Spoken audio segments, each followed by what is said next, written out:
پیارے دوستو، حضرت زکریا علیہ السلام کا واقعہ۔ حضرت زکریا علیہ السلام اللہ کی پرہیزگار نبی تھی۔ آپ کا تعلق حضرت ابراہیم علیہ السلام کی نسل سے تھا۔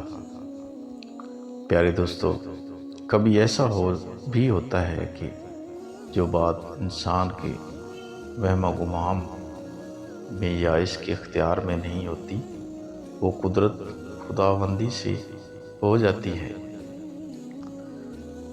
اللہ ہر شے پر قادر ہے، اور مرنے کو وہ مردے کو زندہ کرتا ہے اور زندہ کو مردہ۔ حضرت زکریا علیہ السلام کے ساتھ جو واقعہ پیش آیا وہ بھی اسی طرح کا تھا۔ پیارے دوستو، حضرت زکریا علیہ السلام اللہ کے نبی تھے۔ راتوں دن اللہ کے ذکر میں مشغول رہتے تھے۔ وہ اللہ کی یاد میں کبھی غافل نہیں ہوتے تھے۔ حضرت زکریا علیہ السلام کا معاشرے میں مذہبی اعتبار سے بہت بلند مقام تھا۔ پیارے دوستو، واقعہ یہ ہے کہ حضرت بنی اسرائیل فلسطین پر قابض ہوئے تو حضرت یعقوب علیہ السلام کی اولاد میں دوبارہ قبیلوں میں تقسیم ہو گئی۔ ان میں سے ایک قبیلہ ایسا تھا کہ جو بہت زیادہ مذہبی کاموں میں مطمئن رہتا تھا۔ عبادات گاہ کے صحنوں اور ٹھکانوں کو صاف ستھرا رکھتا تھا، عبادت کے لیے لوگوں کو بلاتا اور قربانی کرتا، لوگوں کو نیکی کی طرف بلاتا اور برائی سے روکتا تھا۔ اس قبیلے میں انبیاء نامی ایک پاک باز شخص گزرا۔ پیارے دوستو، حضرت زکریا علیہ السلام اسی خاندان سے تعلق رکھتے تھے۔ حضرت زکریا علیہ السلام بھی عبادت خانے کی خدمت کرتے تھے۔ ان کے کوئی اولاد نہیں تھی، وہ بہت بوڑھے ہو چکے تھے، اس لیے اولاد کی امید بھی نہیں کر رہے تھے۔ پیارے دوست، اس محرومی کے باوجود جانتے تھے کہ اللہ بڑا کارساز ہے، اس کے احاطہ اختیار سے کوئی چیز باہر نہیں، وہ سب کچھ کر سکتا ہے۔ اسی خیال سے وہ مایوس نہیں ہوئے۔ آپ علیہ السلام کو وارث کی ضرورت تھی۔ وہ چاہتے تھے کہ نیکی نسل اور در اصل چاہیے، اسی لیے اس کی خواہش تھی کہ ایک صالح اولاد ہو جو اللہ کی بندگی پر چلے۔ پیارے دوستو، حضرت زکریا علیہ السلام نے اولاد کے لیے یوں دعا کی۔ قرآن کریم میں ارشاد ہے، جب حضرت زکریا علیہ السلام نے اپنے رب کو پکارا کہ اے پروردگار، مجھے اکیلا نہ چھوڑ، بہترین وارث تو ہی ہے، پس ہم نے اس کی دعا قبول کی اور اسے یحییٰ علیہ السلام عطا کیا اور اسی کی بیوی کو درست کر دیا۔ یہ لوگ نیکی کے کاموں میں دوڑ دھوپ کرتے تھے، خواہش اور خوف کے ساتھ پکارتے تھے، ہمارے آگے سجدے کرتے تھے۔ اللہ نے حضرت زکریا علیہ السلام سے قابل آنے والے پیغمبروں کا ذکر کرتے ہوئے کہا کہ کس طرح ہم اپنے نیک بندوں کو صالح اولاد عطا کرتے ہیں، وہ کس طرح نیکی کے کاموں میں حصہ لیتے ہیں۔ ہم نے حضرت ابراہیم علیہ السلام کو اسحاق اور حضرت یعقوب علیہ السلام کو جیسی اولاد عطا کی اور ہر ایک کو راہ ہدایت دکھائی، تو وہی راہ ہدایت پر ہے۔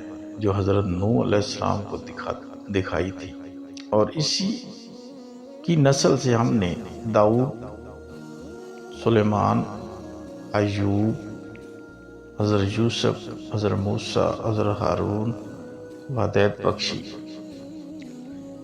اسی طرح ہم نے نیکوکاروں کو ان کی نیکی کا بدلہ دیا، اور اس کی اولاد سے زکریا اور یحییٰ علیہ السلام اور عیسیٰ اور الیاس کو راہ دکھائی۔ یہ سب صالح یعنی نیک بندے تھے، یہ سب کے سب اللہ کے نبی تھے، اللہ کی عبادت کرتے تھے، لوگوں کو اللہ کی طرف بلاتے تھے۔ حضرت زکریا کا دامن شرک سے پاک صاف رہا۔ ان پیغمبروں کے ناموں کا بیان یہ مقدس ظاہر کرتا ہے کہ اللہ تعالیٰ کس طرح ایک خاص مدت تک نسل و در نسل انبیاء کو محسوس کرتا رہا۔ یہ سب اللہ کے سب نیکی ہی کی دعوت دیتے رہے۔ اس لحاظ سے حضرت زکریا علیہ السلام کی اولاد کس طرح محروم رہتے۔ پیارے دوستو، حضرت زکریا علیہ السلام گہری خواہش کے ساتھ دعا کرتے رہے۔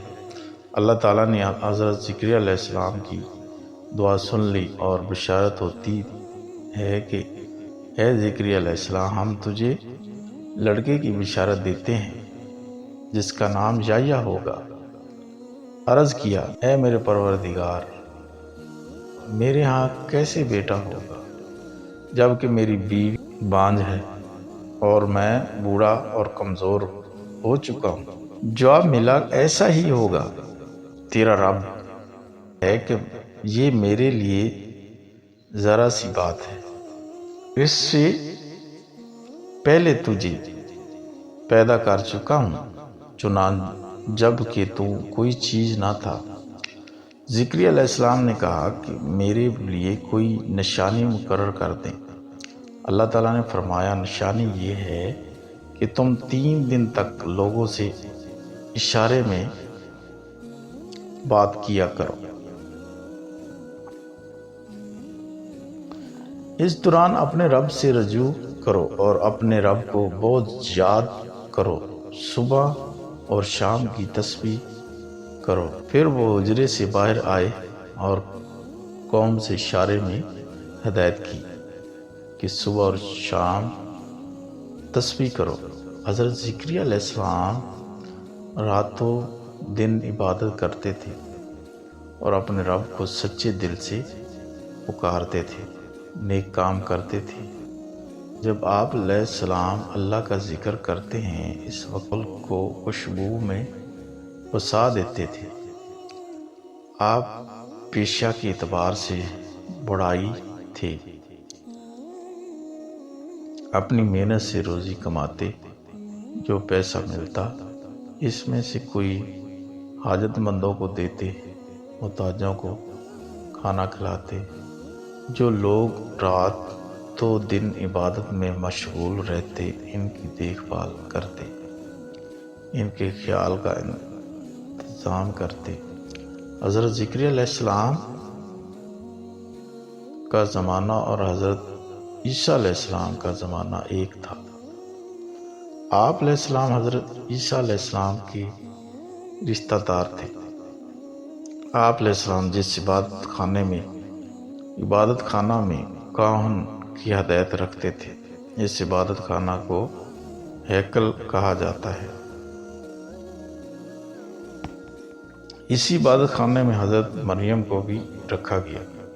تمام اینکوں کی خواہش تھی کہ مریم دیکھ بھال کی ذمہ داری انہیں ملے۔